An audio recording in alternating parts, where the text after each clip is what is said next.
every month, almost every month, sige, balik sa doctor kung silang asthma. But since 2015, na nag-inom sila introduce, up until now, walang asthma attack sa mga anak.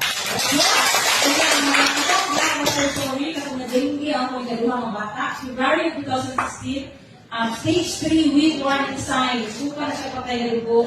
13 yung platelet at anak at ubos yung BP, magtantos na in critical condition. But taking introduce, kada oras, after 24 hours sa ICU, ang increasing na sa CAG 85.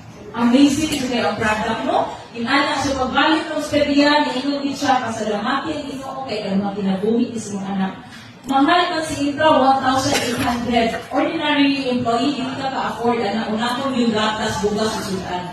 But ningon man ko, Lord, mahal ni siya, pag maningkamot ko, mga kalahuta, inom ang mga anak. Thank you, Lord, no? 9 years sila mga kalahuta, inom. Amazing tayo, bakakan ang marami.